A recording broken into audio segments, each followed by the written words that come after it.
आजकल आप लोगों के वास्तु का बड़ी समस्या है। महाराज जी कोई वास्तु दोस्त तो नहीं है घर में बड़ी प्रॉब्लम चल रही है।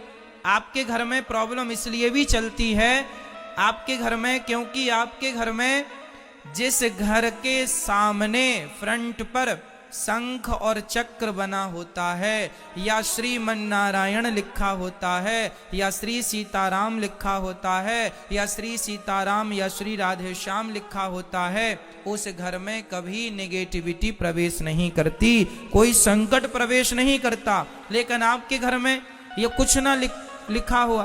पहले के जमाने में घर में पहला चित्र, पहले लोग अपने घरों में चौपाइयां लिखवाते थे। मंगल भवन अमंगल हारी, द्रवहु सुदशरथ अजिर विहारी। मतलब मंगल भवन अमंगल हारी, ये भवन अमंगलों का हरण करने वाला है और मंगलों को बढ़ाने वाला, मंगल का भवन है। अमंगल हारी, अमंगल नाश करने वाला है। लेकिन आजकल लोग कुत्तों से सावधान लिखा रहे, तो वहां तो कलयुग घुसेगा ही। इसलिए नया घर, कई लोग नया घर बनवाते हैं, घर के छत में जूता लटका देते हैं। बताओ इतना बड़ा घर लाखों लगा के घर बनवाए और उसकी खोपड़ी में जूता लटका दिया।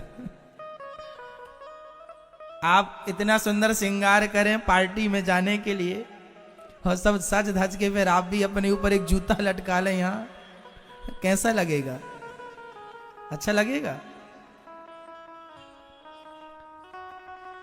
लोग कहते हैं महाराज जी नजरौटा है, नजर ना लगे घर को। अरे मेरी मां, जिनके घर में शंख और चक्र होता है, आप भी अपने घर में शंख चक्र बनवाओ बाहर फ्रंट पे, ताकि आपके घर में प्रवेश करने वाले प्रत्येक व्यक्ति को पहले किसका दर्शन हो?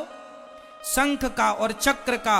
जैसे भगवान, देखो ये रखे हैं शंख चक्र, ये देखो, ये चक्र है, ये चक्र है, ये शंख है।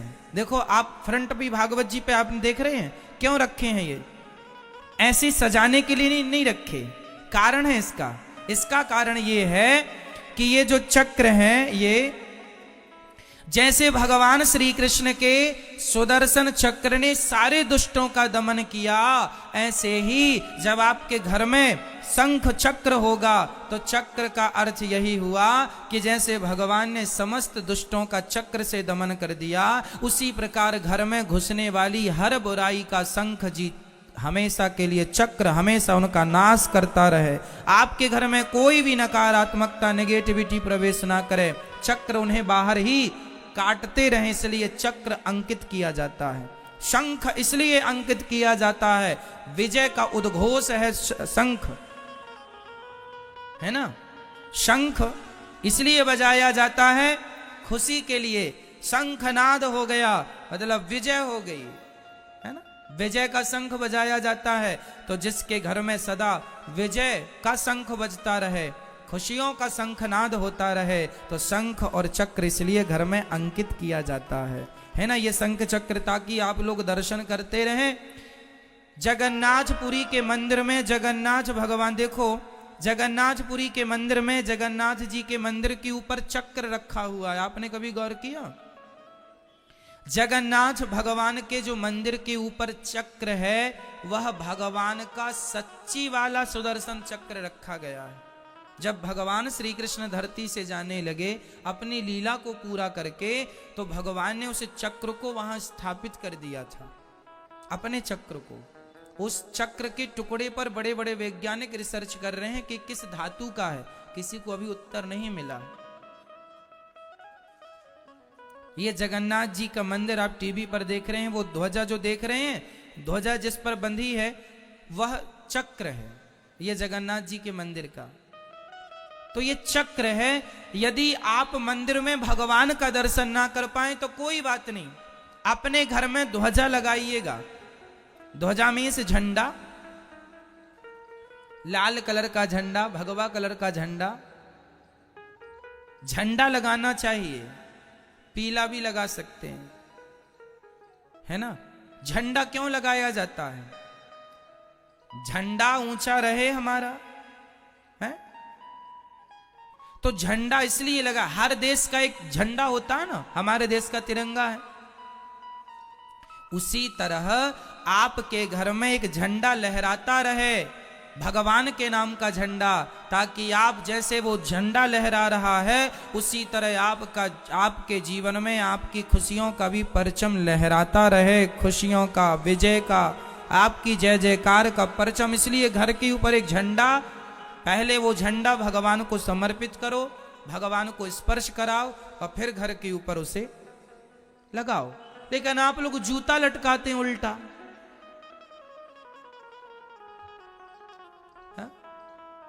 शंख चक्र नहीं बनवाते, चौपाइयां लिखवाओ अपने घर के सामने, फ्रंट पर, बाउंड्री की दीवार में या गेट पर अच्छी से, जहां स्पेस हो, जहां जगह हो, चौपाई लिखवाओ, मंगल भवन अमंगल हारी, ये चौपाई।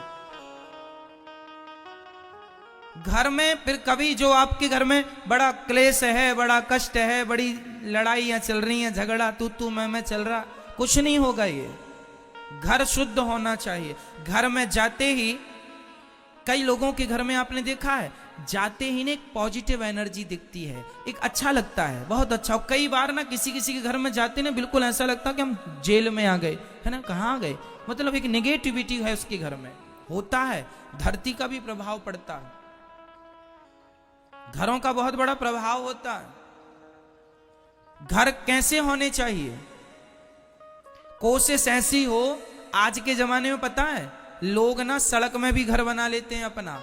आपके घर के आगे 5 फीट की गली है तो घर बनाने वाले ने थोड़ा सा गली भी दबा ली, है ना, गली दबा ली, आधे पर दबा ली, उसको लगा मेरा घर बड़ा हो जाएगा, बड़ा नहीं होगा, छोटा हो जाएगा। पगले,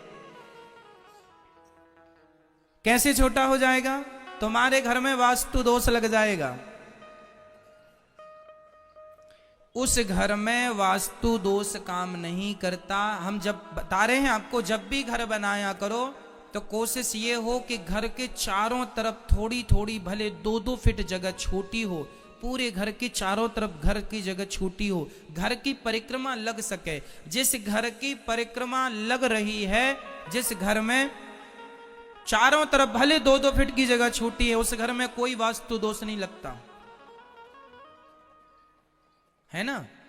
यदि घर में नेचुरल प्रकाश आ रहा है सूर्य भगवान का, तो उस घर में कोई वास्तु दोष नहीं होता, ठीक है।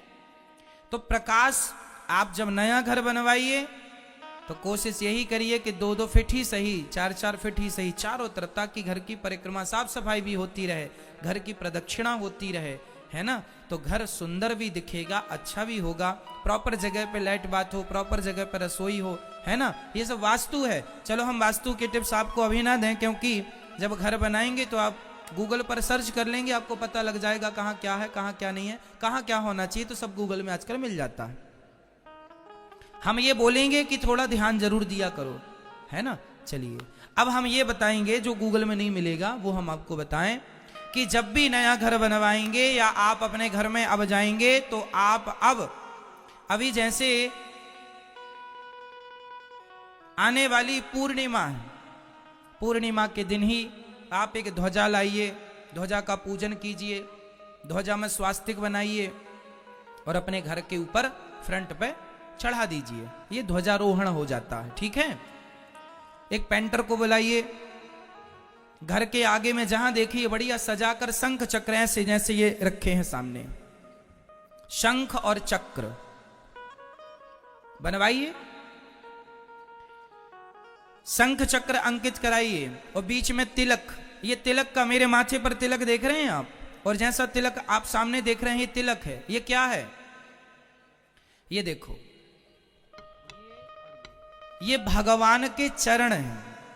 तिलक का अर्थ क्या होता है? भगवान के, ये देखो आप टीवी पर देख पा रहे हैं, ये देखो ये बीच में जो है तिलक, तिलक में क्या है? ये भगवान के चरण बने हैं। भगवान के चरणों में शंख भी होता है, चक्र भी होता है, ध्वजा भी होती है, मत्स्य भी होते हैं, कच्छप भी होते हैं, ऐसे आयुध होते हैं भगवान के चरणों में। तो भगवान के जो चरण हैं, वह दोनों चरण ऐसे मेरे माथे पर खड़े हैं ऊपर की तरफ, ये सफेद कलर के, और बीच में जो लाल है वह माता लक्ष्मी है, और यह जो नीचे नाक की तरफ है वह भगवान के चरणों को रखने की आसन है। जैसा कि अभी आपने टीवी पर देखा, आसन और फिर उसमें चरण। तो आप भी अपने घर में ऐसा तिलक बनवाइए, और तिलक के दोनों तरफ शंख चक्र। इससे क्या होगा, आपके घर में, मैं लिखित में दे सकता हूं कि आपके घर में नकारात्मकता कभी प्रवेश नहीं करेगी, एक पॉजिटिव माहौल बन जाएगा, सकारात्मकता आएगी और घर की सारी निगेटिविटी चली जाएगी। 10 मिनट 15 मिनट रोज कीर्तन किया करो अपने घर में, श्रीमन्नारायण श्रीमन्नारायण श्रीमन्नारायण चरणौ शरणं प्रपद्ये श्रीमते नारायणाय नमः, श्रीमन्नारायण चरणौ शरणं प्रपद्ये श्रीमते नारायणाय नमः। क्यों? कीर्तन करने से क्या होता है महाराज जी? कारण है ना, बहुत बड़ा कारण है। गर्मी के दिनों में यदि आपके कमरे में एसी चल रही है तो क्या गर्मी का प्रभाव आपके कमरे में होगा? नहीं ना। कितनी भी गर्मी हो, टेम्परेचर 50-55 ही क्यों ना हो, पर आपके घर में कमरे में एसी चल रही है बहुत देर से, कमरा बिल्कुल ठंडा है, इतना ठंडा हो जाता है कि रजाई भी कंबल भी ओढ़ना पड़ सकता है। हाँ या ना?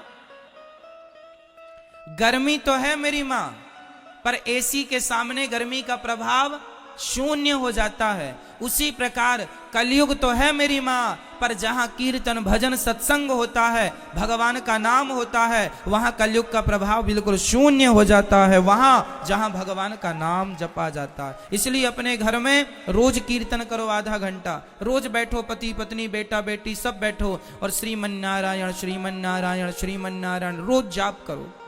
आपके घर में कलयुग नहीं प्रवेश करेगा, बच्चों की बुद्धि निर्मल होगी, आपके काम करने में मन लगेगा। जो आप परेशान हैं, उजड़े से रहते हैं, खिंचे खिंचे रहते हैं, चिड़चिड़ापन होता है, सब समाप्त हो जाएगा। एक प्रसन्नता आएगी, चेहरे पर मुस्कान बनी रहेगी, सदा होठों पे मुस्कान बनी रहे, है ना। इसलिए तो हम लोग दिन रात मेहनत करते हैं, आप लोग दिन रात काम करते हैं, पैसे कमाते हैं, दिन रात घर से दूर रहते हैं, काहे के लिए?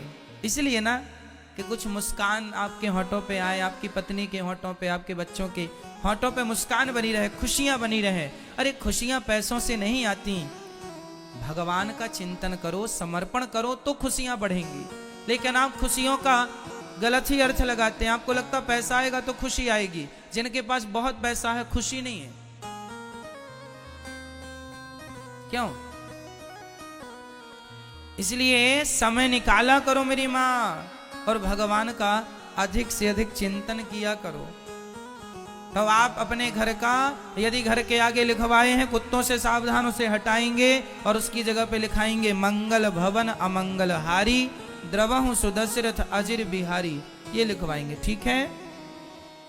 आपकी बाउंड्री में गेट के एक तरफ शंख एक तरफ चक्र, या फिर आपके जो आपका कमरा है, प्रवेश द्वार है, जहां से आपके घर में पहली एंट्री है, उस द्वार के ठीक ऊपर बीच में तिलक, इस तरफ शंख इस तरफ चक्र अंकित करवाएंगे,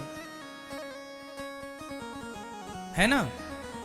या पीतल के ऐसे बने मिलते हैं, ये जो सामने रखे हैं ना, ये पीतल के भी मिलते हैं, पीतल के मिल जाते हैं, तो पीतल के बने बनाए मिल जाते हैं, उन्हें भी आप लाके, स्टील के मिल जाते हैं, स्टील वाले को ऑर्डर दे दो, वो बना देंगे। ये सैंपल गूगल में डालना शंख चक्र, उसकी इमेज निकल के आ जाएगी, फोटो निकल के आ जाएगी। स्टील वाले को बोल दो, वैसा बना देगा। और आपके घर में मेन द्वार के ऊपर लगाना, उससे क्या होगा कि आते जाते शंख चक्र पर आपका दर्शन, आपका नजर पड़ती रहेगी, जिससे घर की सारी निगेटिविटी समाप्त हो जाएगी और घर में एक सुख शांति का वातावरण बनेगा।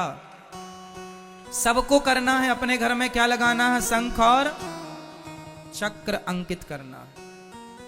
स्टील के भी हो जाता है, पीतल के भी बन जाते हैं। ये ना हो तो पेंटर को बुला के पेंटिंग भी करा सकते हैं शंख चक्र की। बस आपके आते जाते नजर पड़नी चाहिए बस, और नजर पड़े तो प्रणाम करो इस भाव से कि साक्षात भगवान के चरण हैं। आपको पता है शंख के अवतार कौन है, चक्र के अवतार कौन है? भगवान राम जी जब आए ना, तो भगवान अकेले नहीं आए। बताओ भगवान राम जी किसके अवतार हैं? बोलो किसके? मैया बोलो। हाँ, भगवान श्रीमन नारायण ही राम बने। और लक्ष्मण जी कौन है? कौन है? शेषनाग, शेषावतार लक्ष्मण जी। और भरत जी किसके अवतार हैं? बोलो, भरत जी किसके अवतार हैं? मैया बोलो। भरत जी साक्षात शंख के अवतार हैं। शंख, ये जो शंख मैं बोल रहा हूं, ये शंख, शंख के अवतार भरत जी हैं। और शत्रुघ्न जी किसके अवतार हैं? चक्र के। चक्र जो भगवान का सुदर्शन चक्र है, उस सुदर्शन चक्र का अवतार त्रेता में भगवान के संग हुआ, उन्हें शत्रुघ्न जी कहते हैं। शंख और चक्र। शेषावतार लक्ष्मण जी और भगवान नारायण साक्षात राम जी। राम जी अपने पूरे परिकर के संग आए, पूरा परिकर। तो ये शुभ सूचक, हमारे सनातन धर्म में शंख चक्र तिलक को मंगल सूचक माना जाता है। क्या माना जाता है मेरी मां? मंगल सूचक। जैसे हम लोग स्वास्तिक को मंगल सूचक मानते हैं, ओम को, ओम आ उमा, ओम को मंगल सूचक मानते हैं, ऐसे शंख चक्र भी मंगल सूचक हैं। ये घर में होना अनिवार्य है। आप पीतल के छोटे से ऐसे लेकर इन्हें आप पूजा स्थान पर भी रख सकते हैं।